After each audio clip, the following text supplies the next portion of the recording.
হযরতে আলী হলেন চতুর্থ খলিফা, তাই তো নাকি? কেউ যদি বলে যে হযরতে আলী এক নম্বর খলিফা, এক নম্বর, মানা যাবে কথাটা? মানা যাবে না। আমারও কেউ হযরতে আলীর বিরোধিতা করছে, ও যে আবার কোন পন্থী তো আল্লাহ মালিক জানে, তো আইডিয়া করছে আমি ই হবে এজিদ পন্থী। কথা বুঝতে পারছেন? হাসান হোসেন আলী সাহাবার যে বিরোধিতা করবে সে কোন পন্থী হবে গো? সে এজিদ পন্থী হবে। আর এক শ্রেণীর মানুষ আছে যারা একবারে আদা জল খেয়ে বর্তমান সময়ে লেগেছে, এই মৌলবীগুলো হলো অধিকাংশ বাংলাদেশের। এরা কি বলতে চাইছে জানেন? এরা বলতে চাইছে যে এজিদ মাগফুর ছিল, এজিদ ভালো মানুষ ছিল, এজিদের কোনো সেরকম কোনো দোষ ছিল না। এজিদকে জান্নাতি প্রমাণ করার জন্য, এজিদকে মুমিন প্রমাণ করার জন্য একবারে বুঝতে পারছেন এক মার্কেটে একবারে আদা জল ফেলে গেছে, যেভাবে হোক এজিদকে ভালো প্রমাণ করতেই হবে। ইমামে হোসাইনের মার্ডারকারী, ইমামে হোসাইনের কাতিল, ইমামে হোসাইনের হত্যাকারী হিসাবে পৃথিবীর বুকে আজ থেকে 1400 বছর যাবত চিহ্নিত হয়েছে। সেই চিহ্নটাকে তারা কাটতে চাইছে এবং বলতে চাইছে যে এজিদ ভালো মানুষ ছিল, তার কোনো দোষ ছিল না। এগুলো মানা যাবে? তাহলে বোঝা যাচ্ছে যে ই হচ্ছে এজিদের কোনো বংশধর, রক্তের ভাই ভাতিজা কেউ হবে বংশের নাকি গো? এজিদকে ভালো করা প্রমাণ করার জন্য মুসলমান মানে মুমিন প্রমাণ করার জন্য, মুসলমান আলাদা জিনিস আর মুমিন আলাদা জিনিস। যে কালেমা পড়ে সেই হয় মুসলমান, কিন্তু মুমিন হতে সবাই পারে না। তো মুমিন প্রমাণ করার জন্য একবারে কঠিন লাগা লেগেছে। কয়েকদিন আগে মিডিয়াতে দেখলাম আমি একটা ফেসবুকে পোস্ট করেছে, কি বলে জানেন? যে কারবালার যুদ্ধ আরো বাকি যত রকমের যা কিছু দ্বিমত হয়েছে হযরত আলীর সঙ্গে, হোসাইনের সঙ্গে, এই সমস্ত যুদ্ধগুলো ঘটেছিল একমাত্র কারণ, সেটা হচ্ছে যে হযরত আলীর ভিলায়াতকে টিকিয়ে রাখার জন্য। বর্তমান সময় মানুষ বুঝে, বর্তমান সময় শিক্ষার সময়, উন্নতির যুগ।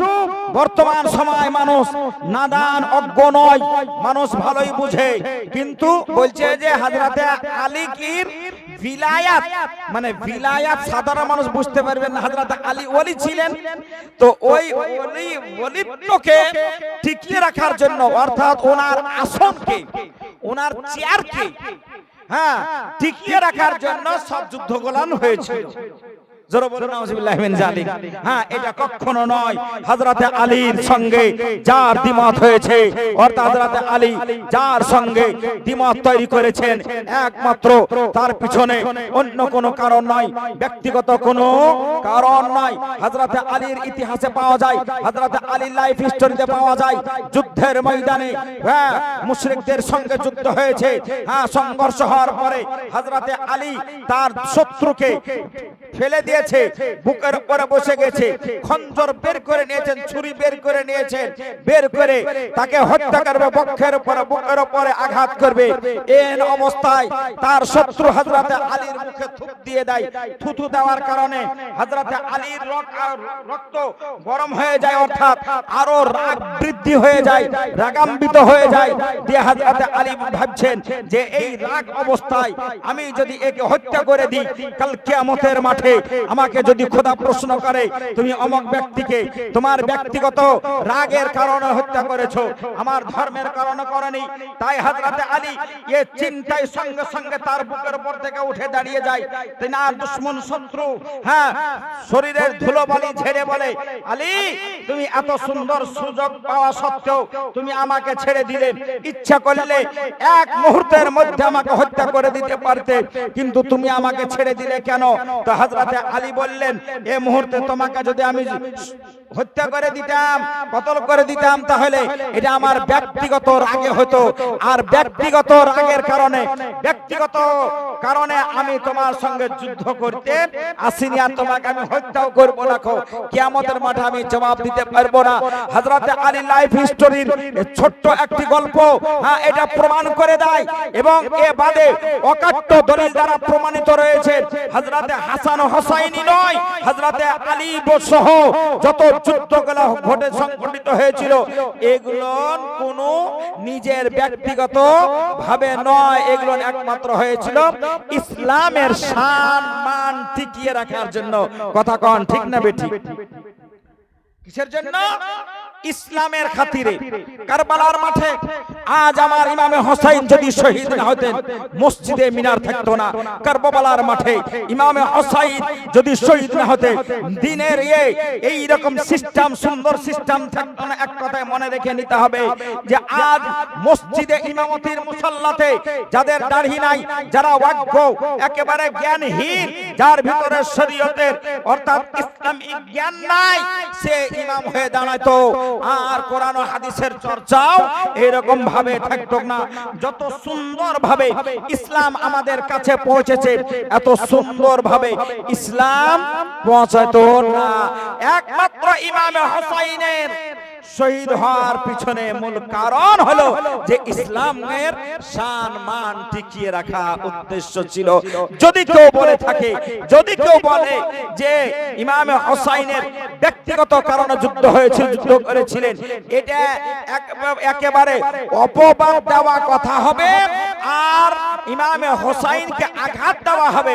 আর মহানবী, বিশ্বনবী, আকা ইনামদার, মাদানী তাজদার, শহনशाह জিবাকার, মক্কি সরকার, दोनों जहान मालिक मुख्तार, हम गरीबों के गमगुसार आका मौला जनाब मुहम्मदुर रसूलुल्लाह सल्लल्लाहु अलैहि वसल्लम বলেন যে যারা আমার আহলে বাইতকে দুঃখ দিবে, যারা আমার আহলে বাইতকে কষ্ট দিবে, সে ব্যক্তি আমাকে কষ্ট দিবে, আর যে আমাকে কষ্ট দিল সে স্বয়ং আল্লাহকে কষ্ট দিল।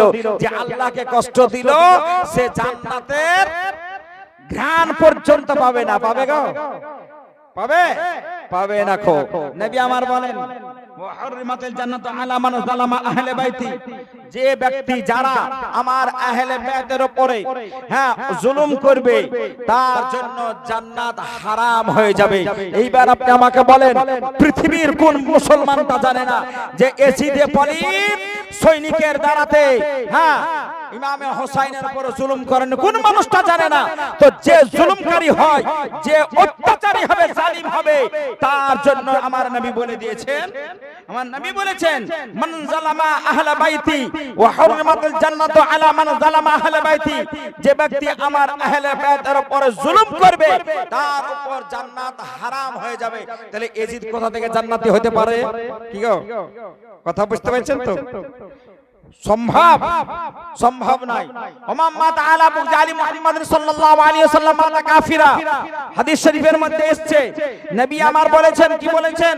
যে যেই ব্যক্তি আমার আলে পাককে কষ্ট দিবে, আমার আলে পাককে দুঃখ দিবে, আঘাত দিবে, কষ্ট দিবে, সে ব্যক্তি মরণের সময় কাফের হয়ে মারা যাবে। আর যে কাফের হয়ে মারা যাবে জান্নাত পাবে? বলেন জান্নাত পাবে গো? জান্নাত সে কোনোদিনই পেতে পারে না। যেহেতু আমার নবী বলেছেন, আর সব কিছু উলটপালট হয়ে যেতে পারে, কিন্তু আমার নবীর কথা উলটপালট হবে? বলেন হবে? সবার কথা উলটপালট হতে পারে, কিন্তু আমার নবীর কথা উলটপালট হবে না। আইজানে ইসলাম। তাহলে আহলে বাইতকে ভালোবাসার একটা পুরস্কার আছে, আর জুলুম করার, কষ্ট দেওয়ার, আঘাত দেওয়ার একটা শাস্তি আছে। পুরস্কার হবে জান্নাত, আর শাস্তি হবে জাহান্নাম। আলহামদুলিল্লাহ, সকলে বলে আলহামদুলিল্লাহ। আমরা ইমামে হোসেন সহ সমস্ত আহলে বাইতকে আল্লাহ নবীর আমরা ভালোবাসি, মহব্বত আছে তিনাদের জন্য আমাদের অন্তরে, আর সব কিছু আমরা বিসর্জন করে দিতে পারি, কিন্তু কসম খোদার আলে পাক অর্থাৎ আহলে বাইতের মহব্বতের প্রদীপ আমাদের বুকের ভিতরে কোন সময় এ বাতি নিভাতে দেব জীবন শেষ হয়ে যাবে, কিন্তু মুহাব্বতের বাতি নিভাবে না, এ জ্বলছে আর জ্বলন্ত অবস্থাতেই আমরা ইনশাআল্লাহ কবরে যাব। সকলে বলো ইনশাআল্লাহ। আলে পাকের মুহাব্বত, হ্যাঁ, এই আলে পাকের মুহাব্বত নবী আমার বলেছেন, হ্যাঁ, তারাই আল্লাহর মুহাব্বতের অধিকারী। কারা? যারা আলে পাককে ভালোবাসবে তারাই হবে আলে পাকের, হ্যাঁ, তারাই হবে আল্লাহর মুহাব্বতের অধিকারী। এটা হাদিস শরীফে এসেছে।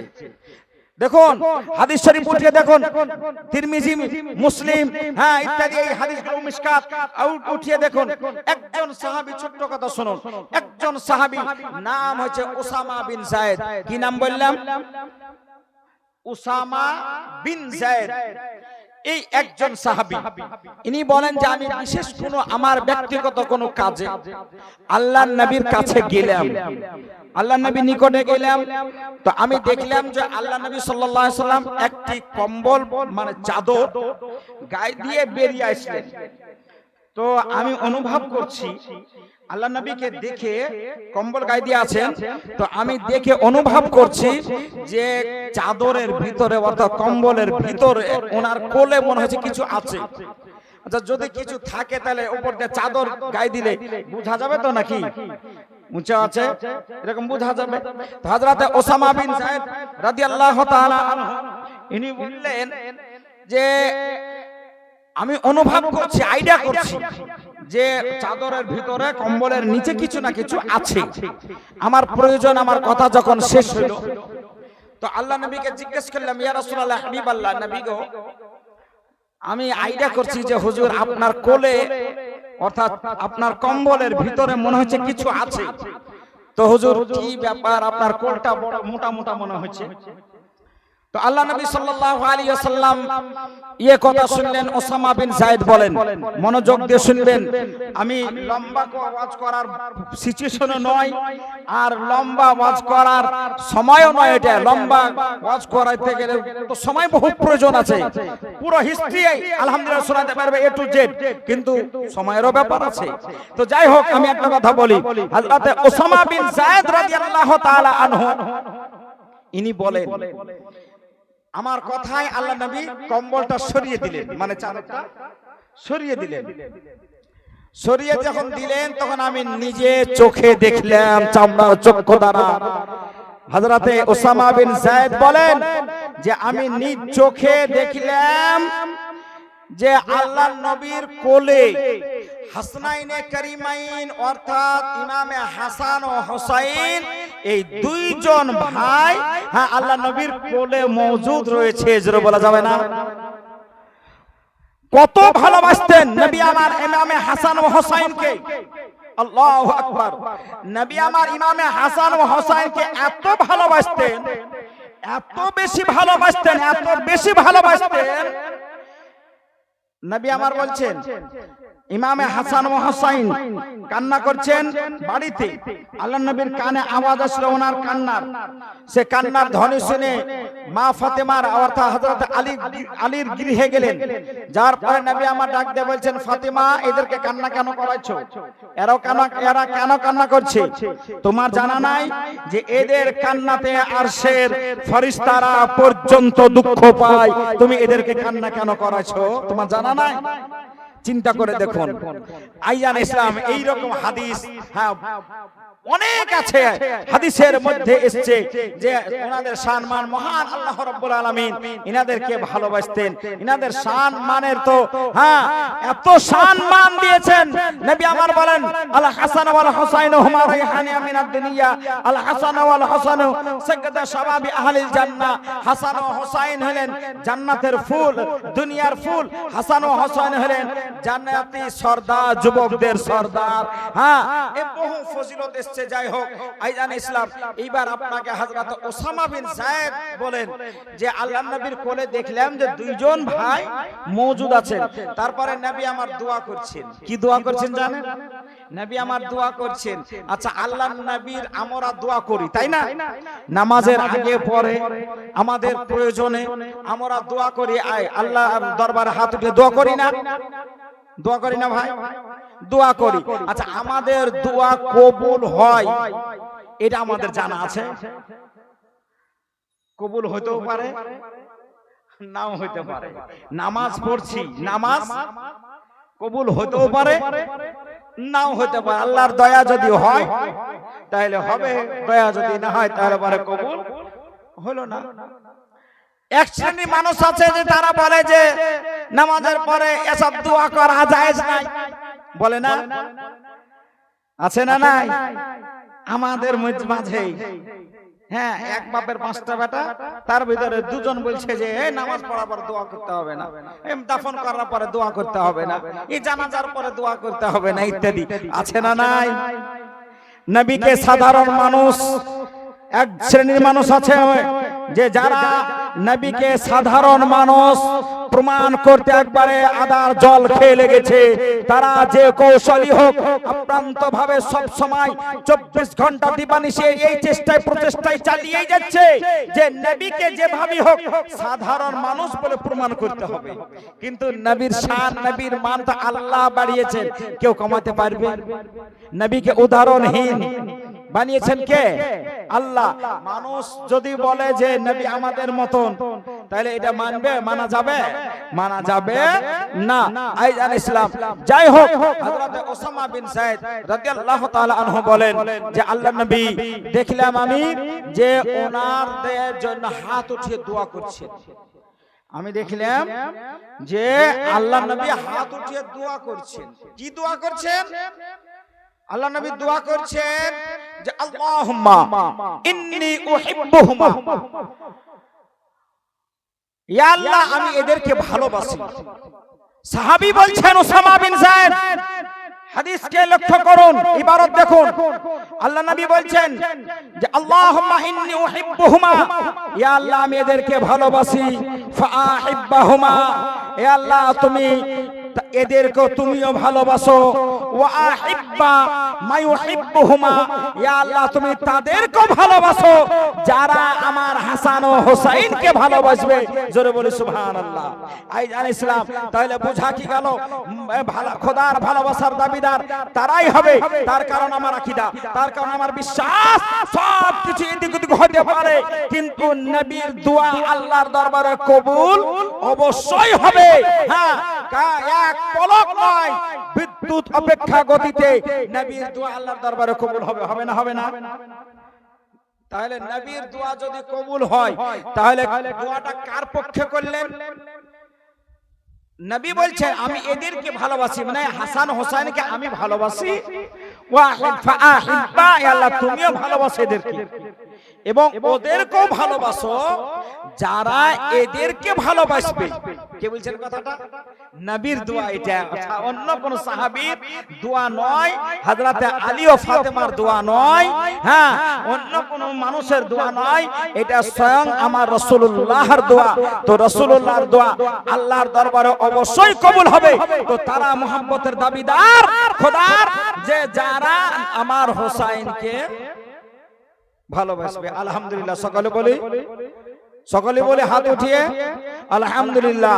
ইয়া হুসাইন আমরা তোমাকে ভালোবাসি, এ হুসাইন আমরা তোমাকে মোহাব্বত করি, এ হুসাইন আমরা তোমাকে ফলো করি, এ হুসাইন আমরা তোমার সঙ্গে কানেকশন রাখি, এ হুসাইন আমরা তোমাকে মোহাব্বত করি, এ হুসাইন আমাদের অন্তরে তোমার মোহাব্বত জমে থাকে, আর আমার মোহাব্বত নিয়ে যেন আমরা কবরে যেতে পারি।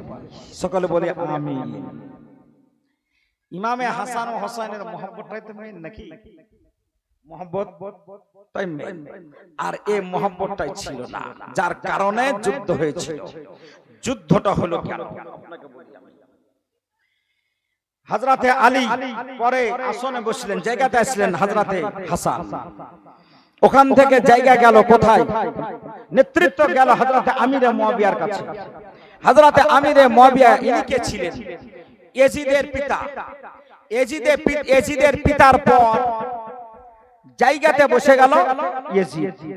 আচ্ছা বলেন তো, আজকাল কিন্তু ব্যবসাও চলছে, ব্যবসাও চলছে। কেমন ব্যবসা? পীরের বেটা পীর হবে। কথা বলেন ঠিক না বেঠিক? হ্যাঁ, পীরের বেটা পীর হবে। আচ্ছা ডাক্তারের বেটা ডাক্তার হবে, এর কোন গ্যারান্টি আছে গো? আছে? মাস্টারের বেটা মাস্টারই হবে এর কোনো গ্যারান্টি আছে? ইঞ্জিনিয়ারের বেটা ইঞ্জিনিয়ারই হবে এর কোনো গ্যারান্টি আছে? তো পীরের বেটা পীর হবে এর আবার তো গ্যারান্টি কি আছে? বাপ পীর ছিল ও পীর হবে। যোগ্য অযোগ্য বলে কোনো গল্প নাই, কথা বলে। বাপ প্রাইম মিনিস্টার প্রধানমন্ত্রী, তার লেগে বেটা হতে হবে। ভোট না দেয় হতে পারবে? হবে? ভোট দিল না তার মানে যে হওয়ার ক্ষমতা নেই, প্রধানমন্ত্রী হওয়ার ক্ষমতা নেই, মেম্বার হওয়ার ক্ষমতা নাই। মেম্বারের বেটা ভোট না দিলে কি করে হতে পারে? পীরের বেটা যদি পীরের যেটা শর্ত আছে পীর হওয়ার জন্য, শর্ত যদি না থাকে তাহলে পরে পীরের জায়গাতে যদি পীরের বেটা দাবি করে যে আমিও পীর, ওকে পীর মানা যাবে? এই পীরের হাতে মুরিদ হওয়া যাবে? এই পীরকে মানা যাবে? যাবে? খবরদার খবরদার খবরদার।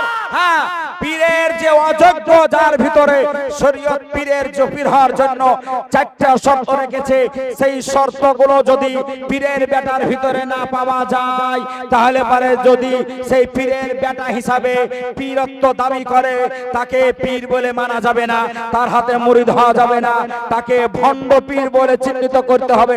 হবে না? হবে না?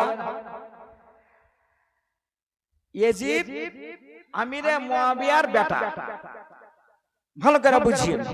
ইয়াজিদ হলো আমিরে মুয়াবিয়ার বেটা। আমিরে মুয়াবিয়ার ছেলে ইয়াজিদ ছিলেন মুমিনদের বাদশা, মানে প্রধানমন্ত্রী, আমাদের ভাষা প্রধানমন্ত্রী। তখন তো ওনারাই শাসন করতেন, আমিরুল মুমিনিন ছিলেন, মানে মুমিনদের বাদশা ছিলেন ওনারা। তো ইয়াজিদ তার বেটা, তো ইয়াজিদ যদি অযোগ্য হয় তাহলে ইয়াজিদকে মানা যাবে? কথা বলেন। ইয়াজিদ ছিল ফাসিক, সে ছিল বেনামাজি, সে ছিল জানি, সে ছিল সারাবি মানে মদখোর, সে বেনামাজিও ছিল। হ্যাঁ, তাহলে ওকে মুমিনের বাদশা মানা যাবে? মুমিনের মাথা মানা যাবে? ওকে ইমাম মানা যাবে? কখনো নয়। আর এটাই কারণ ছিল।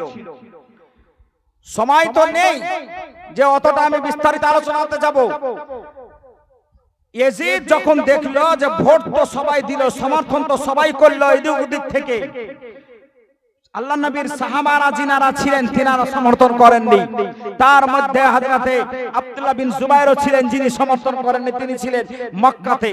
তারপরে হযরতে ইমামে হোসাইনের সমর্থন ভোটটাই হচ্ছে সবচেয়ে মূল্যবান ভোট ইয়াজিদের জন্য। যদি ইমামে হোসাইন ভোট দিয়ে দিতেন তাহলে সকলেই ভোট দিতে বাধ্য হতেন। হযরতে ইমামে হোসাইন ভোট দেননি। বারে বারে বারে বারে মানুষ পাঠিয়ে ইয়াজিদের পক্ষ থেকে ইমামে হোসাইনকে বুঝানো হয়েছিল, লোভ লালসা দেওয়া হয়েছিল। এমনকি মদিনার গভর্নমেন্ট হাউসে ইমামে হোসাইনের নামে চিঠি পাঠিয়ে পার্সোনাল ভাবে ইমামে হোসাইনকে ডাকা হলো। গভর্নমেন্ট হাউসে ডাকার পরে ইমামে হোসাইনকে বলল যে হোসাইন, আপনি যা চাইবেন আপনাকে তাই দেওয়া হবে, আপনি যা নেবেন আপনাকে তাই দেওয়া হবে, আপনি সব শর্ত মেনে নেওয়া হবে যাবে, একটাই শর্ত, সেটা হবে যে আপনাকে ইয়াজিদকে ভোটটা দিতে হবে, ইয়াজিদকে মেনে নিতে হবে, ইয়াজিদকে সমর্থন করে দিতে হবে। ইমামে হোসাইন রাদিয়াল্লাহু তাআলা আনহু শেষবারের চিঠি পেয়েছিলেন, যখন চিঠিতে লেখা কি ছিল? চিঠিতে লেখা ছিল হোসাইন যা চাইবা তাই দেওয়া হবে, হোসাইন তোমার সমস্ত শর্ত মেনে নেওয়া হবে, আমার শর্ত একটাই, সেটা হবে যে তুমি আমাকে ভোটটা দাও, যদি আমার কথা মেনে নাও তাহলে ভালো, আর যদি না মানো তাহলে যুদ্ধের জন্য রেডি হয়ে যাও। কথাটা বুঝতে পারছেন? যদি না মানো তাহলে যুদ্ধের জন্য রেডি হয়ে যাও।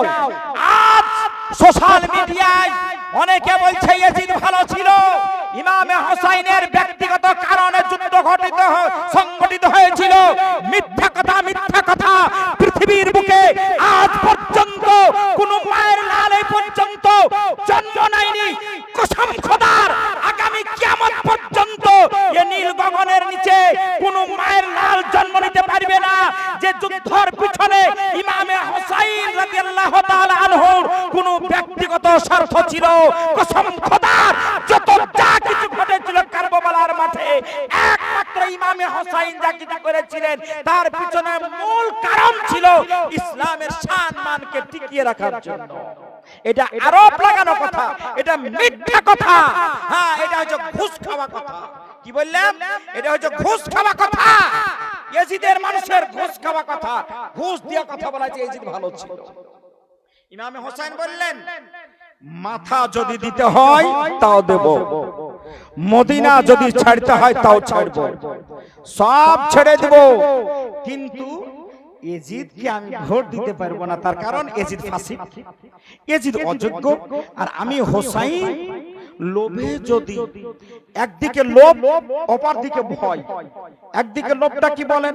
দুনিয়ার মান সম্মান অর্থের লোভ, অপর দিকে ভয় প্রাণের জীবনের, যে আমাকে হয়তো মারা মানে শহীদ হতে হবে। তো দুইটাই কাজ করছো, দুটো বিষয় কাজ করছিল। তো আমি লোভে পড়েই হোক আর জীবন দেওয়ার ভয়েই হোক, যদি ইয়াজিদকে আমি সমর্থন করে দিই, কিয়ামতের মাঠে আমি জবাব দিতে পারবো না। সুতরাং আমার দেহে আলিয়ে শেরে খোদা, আলিয়ে মুর্তজা শেরে খোদা, মুশকিল কোশা হায়দার কাররার রাদিয়াল্লাহু তাআলা আনহুর রক্ত আছে। এই রক্ত কোনদিনই অন্যায়কে সমর্থন করেনি, আর এই সিচুয়েশনেও সমর্থন করতে পারে না। হ্যাঁ, গভর্নমেন্ট হাউসে শেষ চিঠি ইয়াজিদের প্রেরিত, ইয়াজিদের পাঠানো শেষ চিঠি খান সঙ্গে সঙ্গে ফড়ফড় করে ফেলে দিয়ে বললেন যে সহা মেনে নেওয়া যাবে, কিন্তু ইয়াজিদকে ভোট দেওয়া যাবে না। বাড়ি গেলেন, হ্যাঁ, নিজস্ব মানুষজনকে ডাকলেন, পরামর্শ করলেন, দু একদিন কাটাইলেন, কাটার পরে সুন্দরভাবে মদিনা থেকে মক্কা রওনা হলেন। যুদ্ধের কারণটা দেখেন, সেখান থেকে চলে গেলেন কোথায়? মক্কা চলে গেলেন। মক্কাতে থাকতে আরম্ভ করলেন। এইদিকে কুফাতে তো মানুষ ছিল, মুমিনও ছিল, সাহাবীও ছিল, তারা ন্যায় অন্যায় বুঝতো।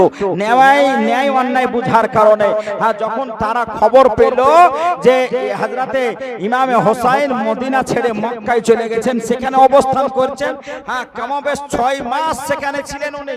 হ্যাঁ, কুফাবাসী যখন জানলো যে মক্কাতে আছে, তারা চিঠি লিখতে আরম্ভ করলে। আপনারা শুনেছেন, হ্যাঁ, আমি বিস্তারিত আলোচনা যাচ্ছি না, জাস্ট আপনাকে ইঙ্গিতটা আমি দিচ্ছি যে তারা চিঠি লিখলো যে এ হোসাইন, আপনি আমাদের দেশে চলে আসুন, আপনি আমাদের কুফা চলে আসুন, আমরা ইয়াজিদকে কোনো মুহূর্তে মেনে নিতে পারছি না গো। হ্যাঁ, যেহেতু আপনি আছেন, আপনাকে আমরা বাদশা বলে মানব, আপনাকে আমরা নেতা বলে মানব, আপনাকে আমরা ভোট দিব, আর আপনাকেই আমরা ইমাম তৈরি করব।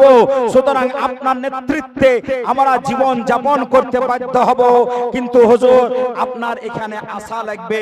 চিঠির পরে চিঠি, চিঠির পরে চিঠি, হ্যাঁ, সেখানে পৌঁছাতে যখন আরম্ভ হলো, তখন ওখানে মশওয়ারা করলেন বিশিষ্ট বিশিষ্ট সাহাবী, অভিজ্ঞ বুদ্ধিজীবী সাহাবী, শীর্ষস্থানীয় সাহাবী যিনারা ছিলেন, তিনাদের সঙ্গে পরামর্শ করলেন।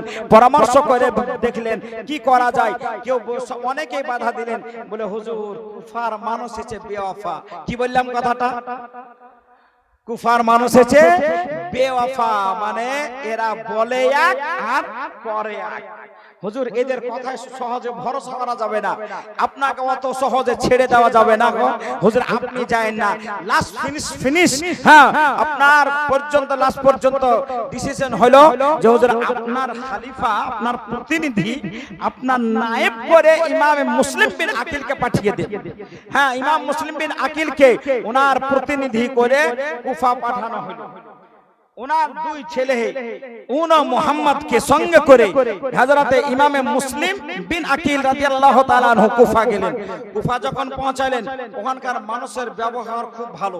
হ্যাঁ, একই দিনে 40,000 মানুষ ভোট দিয়েছিলেন। জোরে বলি সুবহানাল্লাহ। 40,000 মানুষ একই দিনে ভোট দিয়েছিল।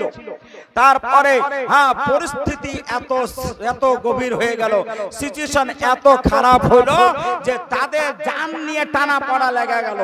লাস্ট পর্যন্ত ইমাম মুসলিম বিন আকিলকে একাই ছেড়ে দিল।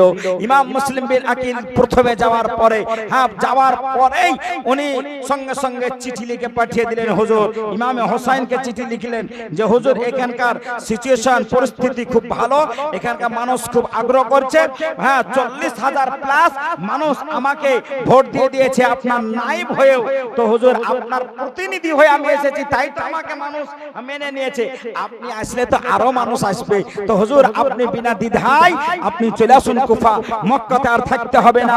ইমামে মুসলিম বিন আকিল চিঠি লিখে পাঠিয়ে দিলেন। চিঠি লেখার পাঠানোর পরে কিছুদিনের মধ্যেই সিচুয়েশন খারাপ হলো, ইমাম মুসলিম বিন আকিলকে একাই ছেড়ে দিল। লাস্ট পর্যন্ত ইমাম মুসলিম বিন আকিল যুদ্ধ করলেন তলোয়ার হাতে নিয়ে, শেষ পর্যন্ত উনি শহীদ হলেন, ওনার দুই ছেলেও শহীদ হলো। হযরত ইমাম হোসাইন মক্কা থেকে চিঠি পাওয়ার পরে, ইমাম মুসলিম বিন আকিলের পাঠানো চিঠিটি পাওয়ার পরে উনি চলে আসলেন। আসার পরে এই তো খোদার কুদরত, বুঝতে পারছেন, এই তো গল্প কাহিনী। আচ্ছা আরেকটা কথা বলি আমি এখানে, অনেকে মানে না, তার কারণ কি জানেন, যে নবী আমার ইলমে গায়ব জানে, এই কথাটা অনেকে মানে না। আমাদের মধ্যে আল্লাহ নবী সাল্লাল্লাহু আলাইহি ওয়াসাল্লাম মুস্তাজাব দাওয়াত দোয়া করতেন, দোয়া কবুল হতো সঙ্গে সঙ্গে। হাদিসে এসেছে যে হযরতে ইমামে হোসাইন রাদিয়াল্লাহু তাআলা আনহু হলকমে গলায় আল্লাহ নবী বুসা দিচ্ছেন, চুমু দিচ্ছেন। ইমামে হোসাইনের কথাটা মনে রাখবেন, কথাটা ইমামে হোসাইনের গলায় আল্লাহ নবী চুমু দিচ্ছেন। হযরতে জিবরিল আলাইহিস সালাম আসলেন ওই মুহূর্তে, আসার পরে বলছেন ইয়া রাসূলুল্লাহ হাবিবাল্লাহ নবী গো, আপনার নাতি আপনার নওয়াসা হোসাইনের গলাতে আপনি চুমু দিচ্ছেন, আর এই গলাতে এই হলকমে আপনার উম্মত ছুরি চালিয়ে খঞ্জর চালিয়ে আপনার হোসাইনকে শহীদ করবে। খবরটা কে দিলেন? জিবরিল আলাইহিস সালাম। আতানি আল জিবরিল ফাখবারনি, নবী আমার বলেন আমার কাছে জিবরিল আসলেন, আসার পরে খবর দিলেন। নবী আমার আনন্দ করছিলেন নাতিকে নিয়ে। খবর পাওয়ার পর সঙ্গে সঙ্গে বড় চিন্তায় পড়ে গেলেন, মনটা খারাপ হয়ে গেল। তো হাসলে মানুষের চেহারা হবে এক, আর দুঃখে পড়লে, কষ্ট পেলে, আঘাত পেলে চেহারা রং হবে এক। উম্মে ফাজল বলেন ওনার চাচি হযরত আব্বাস রাদিয়াল্লাহু তাআলা আনহুর স্ত্রী নবীকে বলছেন হুজুর, আনন্দ করছিলেন দেখলাম, আবা খুবই রঞ্জিত, খুবই দুঃখিত, খুবই চিন্তিত অবস্থায়। তখন নবী আমার বলছেন যে জিবরিল আমাকে এই সংবাদটা দিল। জিবরিল বললেন হুজুর, যদি আপনি আমাকে বলেন, যদি আপনি আমাকে বলেন তাহলে আমি কারবালার ওই মাটি, অর্থাৎ যেই মাটিতে যেই স্থানে আপনার নাতি হোসাইনকে শহীদ করা হবে, সেইখানকার মাটি আমি আপনাকে নিয়ে এসে দিতে পারব। নবী আমার বললেন ঠিক আছে, নিয়ে এসে দিলেন। নবী আমার খবর দিলেন, হাদিসে এসেছে নবী আমার খবর দিলেন যে এই মাটি যত্নে রাখো। ওনার অর্ধাঙ্গিনী কে খবর দিলে বললেন যে মাটিটি যত্নে রাখো, এই মাটি যেই দিন রক্তে পরিণত হয়ে যাবে, মাটি থেকে রক্ত হয়ে যাবে, সেই দিন তোমরা জেনে নিবে, বুঝে নিবে আমার হোসাইনকে কারবালার মাঠে শহীদ করে দেওয়া হয়েছে। ওনার স্ত্রী কে মাটিটি দেওয়া হয়েছিল, ওনার স্ত্রীর নামটা স্মরণে আসছে না আমার। মাটিটি উনি বড় একটা শিশিতে বড় যত্ন সহকারে বাড়িতে আপনার তাকে ভরে যত্ন সহকারে রেখে দিয়েছিলেন। আইজানে ইসলাম ইতিহাস কিতাবের মধ্যে পাওয়া যায়, মদিনাতে যখন ইমামে হোসাইনের শহীদের খবর, শাহাদাত বরণ করার খবর যখন পৌঁছালো, তখন উনি দৌড়ে গিয়ে উম্মে হাবিবা, ওনার স্ত্রীর নাম, উনি সঙ্গে সঙ্গে দৌড়ে গেলেন। দৌড়ে যাওয়ার পরে দেখছেন যে ওই মাটি, যে মাটি আপনার শিশিতে যত্নে ছিল, ওই মাটি দূর থেকে দেখছেন মাটি থেকে রক্তে পরিণত হয়ে গেছে। খবর দিচ্ছে যে কে বলছে ইমাম হোসেনকে শহীদ করে দিয়েছে। কে বলছে যে না এখনো খবর আসেনি, মানে তখন তার মোবাইলে মিডিয়ার যুগ না ভাই, যে সত্যটা আসবে খবর, হ্যাঁ এইরকম উড়ান্ত খবর পৌঁছালো। তখন উম্মে হাবিবা বলেন যে আমি ঠিক আছে, আমি খবর পাবো। কিভাবে পাবা? বলে এইভাবে পাবো। তিনার বিশ্বাস ছিল নবী আমার যা বলেছেন সত্য হবে, তাই এরপরে ডিপেন্ড করে দৌড়ে গিয়ে দেখেন মাটি রক্ত হয়ে গেছে, এসে খবর দিলেন যে নবী আমার বলে গেছেন, তাই আজ আমি দেখছি যে মাটি রক্ত হয়ে গেছে, তাই আমি বুঝে গেলাম যে হোসাইন আর দুনিয়াতে নেই, শহীদ হয়ে গেছে। আইজান ইসলাম এইবার যায় কারবালার মাঠে। কারবালার মাঠে ডাইরেক্ট সংঘর্ষ হয়নি, আপনারা শুনেছেন অনেকে, ডাইরেক্ট সংঘর্ষ হয়নি। সেখানে একদিন নয়, 2 দিন নয়, 3 দিন ইমামে হোসাইন রাদিয়াল্লাহু তাআলা আনহু কে সুযোগ দিয়েছিলেন। হ্যাঁ, সেই সুযোগটা দিয়েছিল কে? সুযোগটা দিয়েছিলেন এজিদি সৈনিকের, হ্যাঁ যে সিপাহসালার ছিল অর্থাৎ কমান্ডার ছিল, নাম ছিল ওনার হযরতে হুর রাদিয়াল্লাহু তাআলা আনহু। কি নাম বললাম? হযরতে হুর। ওনার সঙ্গে আলোচনা, খুব ভালো মানুষ ছিলেন, আহলে বায়াতের প্রেমিক ছিলেন, ভালো মানুষ ছিলেন, কিন্তু হ্যাঁ বুঝতে পারছেন উপরকার কথা, উপর লেভেলের কথা, হ্যাঁ নিচে মানতেই হবে। তাই উনি বাধ্যমূলক, হ্যাঁ এই পরিস্থিতি তৈরি হয়েছিল, সুযোগ পেয়েছিলেন। সারা রাত চলার পরে যেখানকার সেখানে আবারও সারা রাত, হ্যাঁ আবার সারা রাত চলার পরে, হ্যাঁ যেখানে সেখানে এইরকম ভাবে লাশ পর্যন্ত এজিদের ইবনে জিয়াদের কাছে যখন হ্যাঁ খবর গেল যে এইরকম ব্যাপার, তখন লাশ পর্যন্ত পরে আবার 22,000 হ্যাঁ সেনা নিয়োগ করে সেখানে পাঠানো হয়েছিল। হযরতে হুরকে কমান্ডার থেকে বঞ্চিত করে ওনার জায়গাতে ইবনে সাদকে তৈরি করা হয়েছিল। আইজানে ইসলাম, যাই হোক, হ্যাঁ যুদ্ধ তো শহীদ, যুদ্ধ আরম্ভ হলো কারবালার মাঠে। মুহররমের 10 তারিখ ছিল। কয় তারিখ ছিল? বার কোন বার ছিল? শুক্রবার ছিল। বারের দিকে শুক্রবার, তারিখ 10, মাস মুহররম। আইজান ইসলাম, এইবার আপনাকে আমি বলি, যুদ্ধ আরম্ভ হলো, এটা আমি প্রথমেই বললাম কারবালাতে, কারবালার মাঠে হযরতে ইমামে হোসাইন রাদিয়াল্লাহু তাআলা আনহু। আরেকটি কথা আপনি দেখেন, সেখানে মা ফাতেমা জাহরিয়া রাদিয়াল্লাহু তাআলা আনহার জামে, হ্যাঁ ওনার একটা যে অলৌকিক ক্ষমতা, ওনার যে একটা পাওয়ার, এবং ওনার একটি বিশেষ গুরুত্বপূর্ণ কথা, যুদ্ধ শুরু হওয়ার আগে সুবা সাদিকের সময় ইমামে হোসাইন রাদিয়াল্লাহু তাআলা আনহু বলছেন ওনার ছেলে আলী আকবর, ওনার ছেলে আলী আকবরকে বলছেন সময়টা ফজরের আগেকার সময়, যেটাকে বলা হয় সুবে সাদিক। ফজরের নামাজের সময় আরম্ভ হয়নি এখনো, নামাজের পরে যুদ্ধ আরম্ভ হবে, আর তার আগে সুবা সাদিকের সময়তে হযরতে ইমামে হোসাইন ওনার বড় ছেলে হযরতে আলী আকবরকে বলছেন যে কাজ করো তো, গিয়ে দেখেছো যে এজিদি সেনারা কি করছে, একটু যা দেখেছো, অনেক কথা তো ছেড়ে দিলাম আমি, গিয়ে একটু দেখেছো তারা কি করছে। আলী আকবর গেলেন বাবার কথা মতে, যার পরে দেখছেন যে এজিদি সেনারা একবার যুদ্ধের জন্য প্রস্তুত হয়ে অপেক্ষায় আছে, আর ফরাত নদী যেটা সেখানে পাহারা দেওয়া আছে, যে জায়গাটাতে যুদ্ধ হবে সেই জায়গাটা পুরো ফাঁকা ময়দান পড়ে আছে, যেখানে যুদ্ধ ঘটনা পুরো ফাঁকা ময়দান। হযরত আলী আকবর রাদিয়াল্লাহু তাআলা আনহু বলেন যে পুরো ময়দানটা ফাঁকা পড়ে আছে, আমি দূরে থেকে দেখলাম পর্দা পশিদা অবস্থায়, নাকাব পরিধান অবস্থায় একজন মহিলা মাটিতে বসে বসে কিছু বাঁচছে, খুঁড়ছে, মনে হচ্ছে জায়গাটাকে চিকন করছে। গুরুত্বপূর্ণ কথা, অনেক অবিশ্বাস করে, জায়গাটা চিকন করছে, বাছাবাছি করছে, খোঁটাখুটি করছে, বুঝতে পারছি। হযরত আলী আকবর রাদিয়াল্লাহু তাআলা আনহু কিছুটা দূর থেকে দাঁড়িয়ে দাঁড়িয়ে ওনার কার্যকলাপ দেখছেন। দেখলেন মহিলাটাকে এক তো রাত্রি নাকাব পরা, মানে বুঝতে পারছেন, মুখ ঢাকা অবস্থায় আছে। চলে আসলেন, আসার পরে ইমামে হোসাইনের কাছে গেলেন। ইমামে হোসাইন রাদিয়াল্লাহু তাআলা আনহু বলছেন যে কি দেখে আসলে? বলে আব্বা হুজুর, আমি এই সিচুয়েশন দেখে আসলাম, পুরো ময়দানটা ফাঁকা পড়ে আছে, তো আমি দূর থেকে দেখলাম যে একজন মহিলা নাকাব পরে পর্দা পশিদা অবস্থায় মাটিতে বসে বসে মনে হচ্ছে কিছু বাছাবাছি করছে।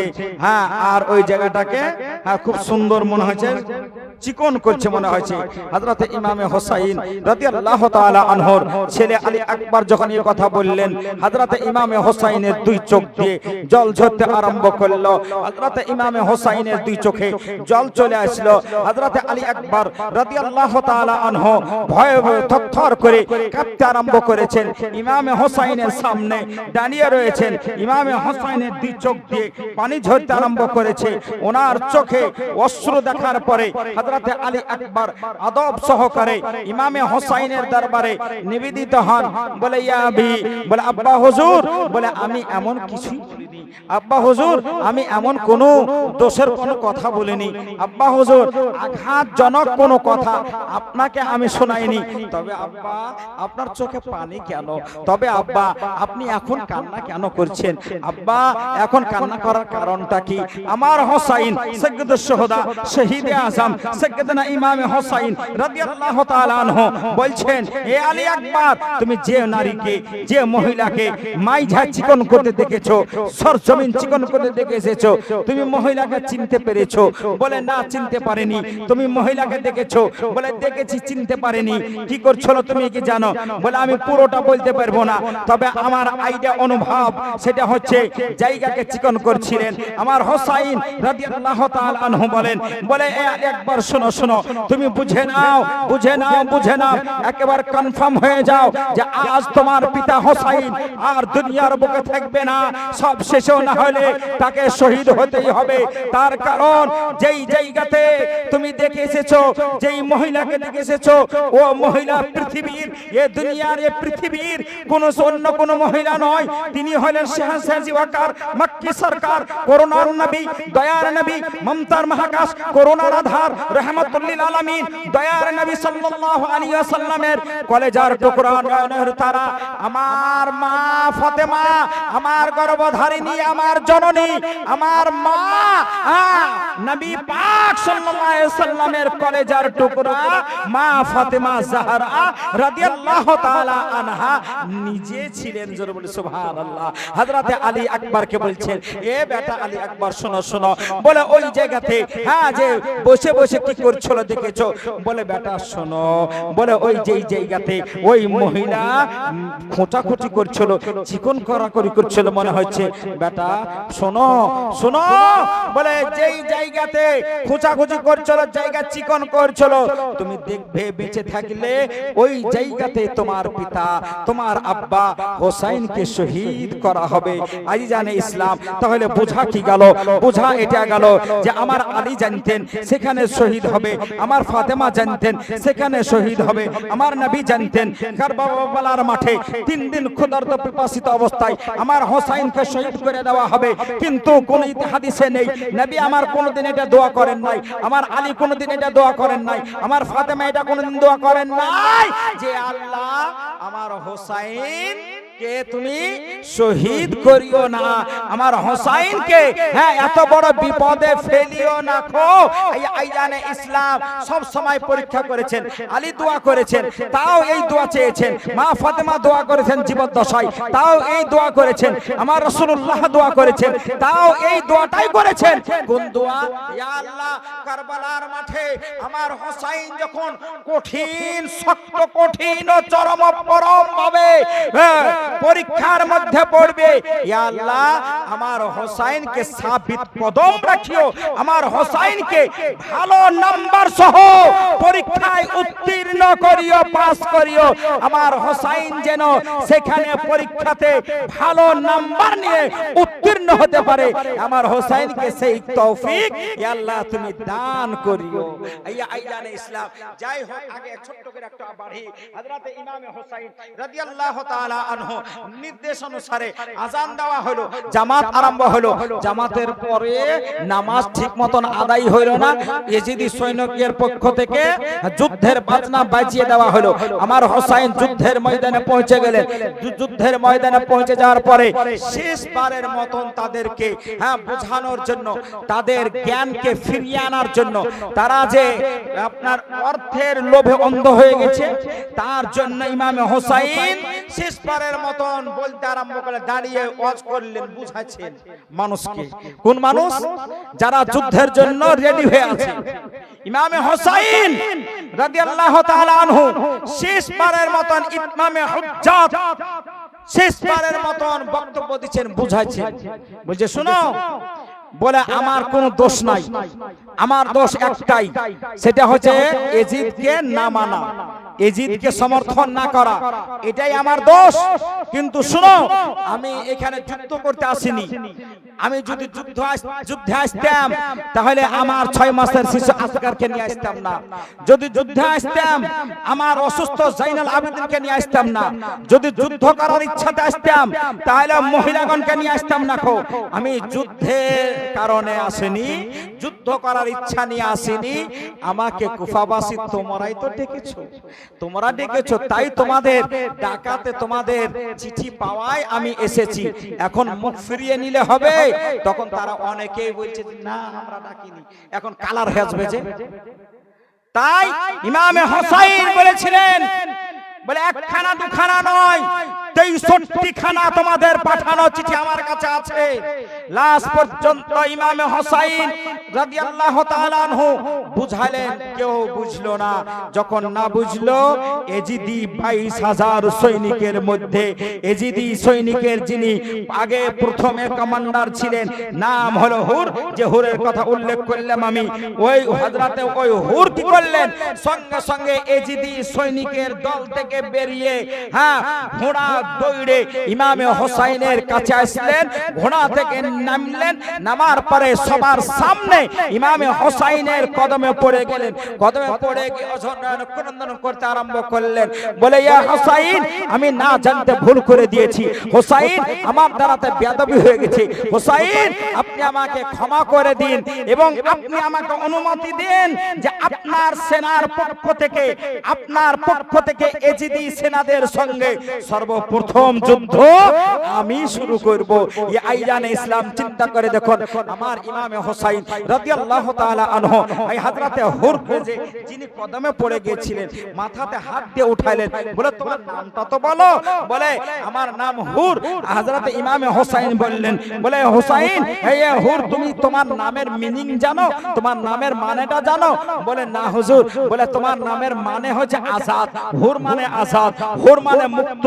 বলে শোনো, তোমার নামের মানে হচ্ছে মুক্ত। শোনো, আমি তোমাকে ক্ষমা করে মুক্ত করে দিলাম, অর্থাৎ তুমি জাহান্নাম থেকেও মুক্ত হয়ে গেলে। জোরে বলো সুবহানাল্লাহ। সর্বপ্রথম যুদ্ধ আরম্ভ করলেন, হযরতে হুর শহীদ হইলেন। পরস্পর পরস্পর পরস্পর পরস্পর পরস্পর যুদ্ধ চলতেই থাকল। এইরকম ভাবে যুদ্ধ আরম্ভ হয়ে গেল। এই আইজানে ইসলাম যুদ্ধ, ওনার 72 জন সঙ্গী ছিলেন, তিনারা পরস্পর পরস্পর শহীদ হইলেন। এমন কি হযরতে ইমামে হোসাইনের ভাগনা 6-7 বছর যাদের বয়স, ইব্রাহিম ও মুহাম্মদ, হযরতে ইমাম হোসাইনের বোন ছিলেন একজন, যিনার নাম হচ্ছে হযরতে যায়নাব। এই যায়নাবের ছেলে হযরতে ইব্রাহিম ও মুহাম্মদ ছিলেন। ইনারাও শেষ পর্যন্ত ওখানে শহীদ হয়েছিলেন।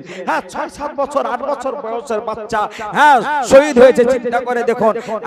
আজ বর্তমান সময় আরেকটা গল্প করছি বাচ্চি, একবার দুরূদ শরীফ পড়ুন। আল্লাহুম্মা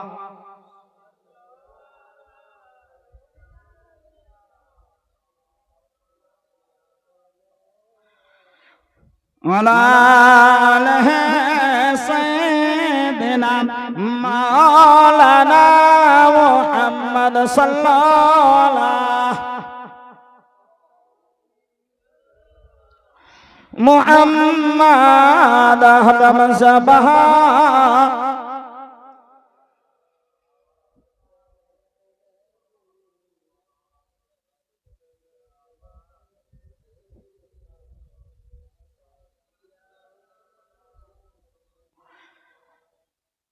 একটা কথা বলে না আমাদের মধ্যে, দেখেন যে হযরতে ইমামে হোসাইন নের বেটি সাকিনা, নাম শুনেছেন তো নাকি? হ্যাঁ, সাকিনার বিয়ে হয়েছিল কোথায়? কোথায় বিয়ে হয়েছিল?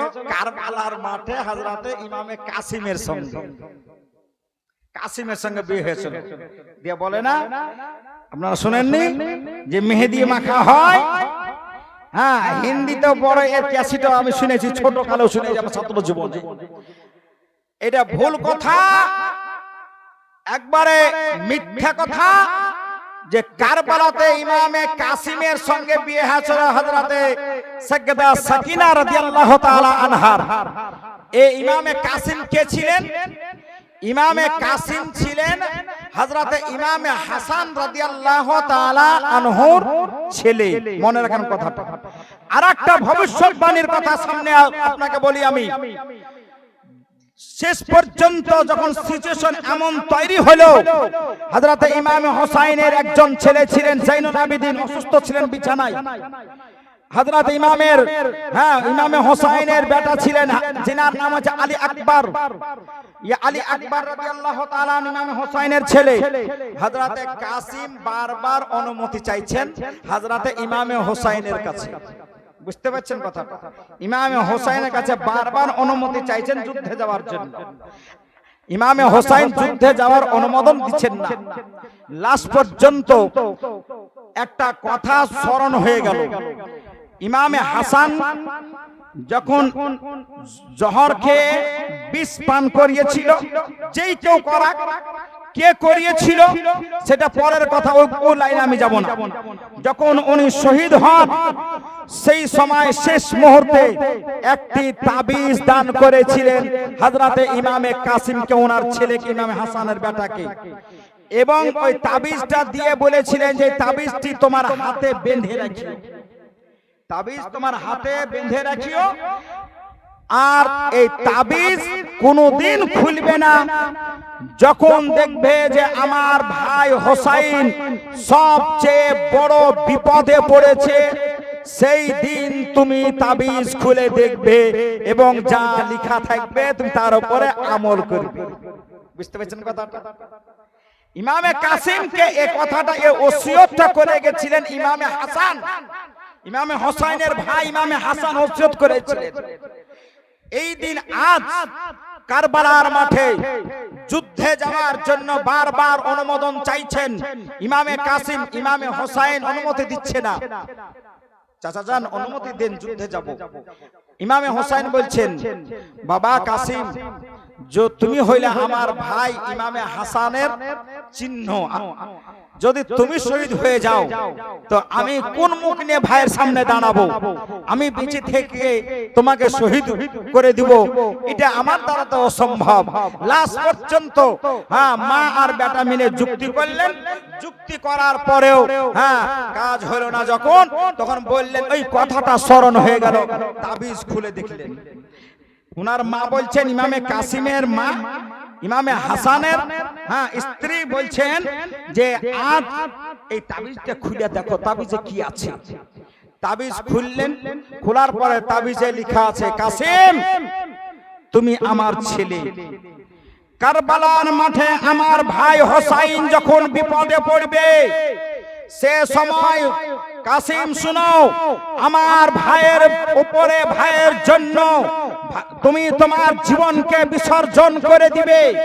এ কাসিম, সে সময় জীবন বাঁচিয়ে নিয়ে যদি আমার ভাইকে যুদ্ধের ময়দানে কারবালার মাঠে একাই ছেড়ে দাও, আমি তোমার আব্বা, আমি তোমার পিতা হাসান, তোমাকে আমি ক্ষমা দেব না। জোর বলা যাবে না? ইমামে হাসান লিখে গেছেন ইন্তেকালের সময়, আইজানে ইসলাম, তখন মা বেটা মিলে ইমামে হোসাইনকে এসে তাবিজটি পড়ে শোনালেন। তখন বললেন যে আর অনুমতি না দিয়ে থাকার উপায় নেই। অনুমোদন দিলেন। ইমামে কাসিম যুদ্ধের ময়দানে গেলেন। ইমামে কাসিম যুদ্ধ শহীদ হয়ে গেলেন। হযরতে আলী আকবর ইমামে কাসিমের পর, হযরতে আলী আকবর ইমামে হোসাইনের ছেলে, উনি গেলেন, উনিও শহীদ হয়ে গেলেন। তারপরে শেষ শেষ মুহূর্তের দিকে হযরতে আব্বাস আলমবরদার হযরতে ইমামে হোসাইন রাদিয়াল্লাহু তাআলা আনহুর ভাই, হ্যাঁ উনি ছিলেন আব্বাস আলমবরদার। আব্বাস আলমবরদার কেন বলা হয় ওনাকে?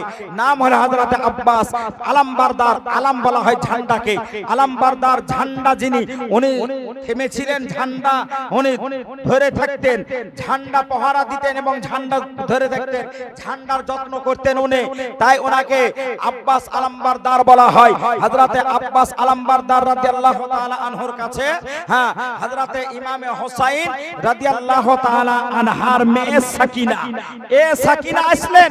সাকিনা আসার পরে বলছেন, চাচা আব্বাস, আমরা কি আর পানি পাবো না? আমরা কি আর পানি পাবো না? আমার ভাই আলী আসগার পানির জন্য ছটফট করছে, আমাদের ভাগ্যে কি আর পানি জুটবে না? এমন ভাবে নিবেদন জানান হযরতে আব্বাস আলমবরদার রাদিয়াল্লাহু তাআলা আনহু কথা দিয়ে দিলেন, বলে সাকিনা বেটি শুনো শুনো, বলে আমি এই মুহূর্তেই এক্ষুনি আমি মশকিজা নিয়ে আমি পানি নিতে যাচ্ছি, তুমি চিন্তা করিও না। হযরতে আব্বাস আলমবরদার রাদিয়াল্লাহু তাআলা আনহু হাতে তরবারি নিলেন, মশকিজাকে পৃষ্ঠে ঝুলিয়ে ঘোড়ার দিকে চলতে আরম্ভ করলেন।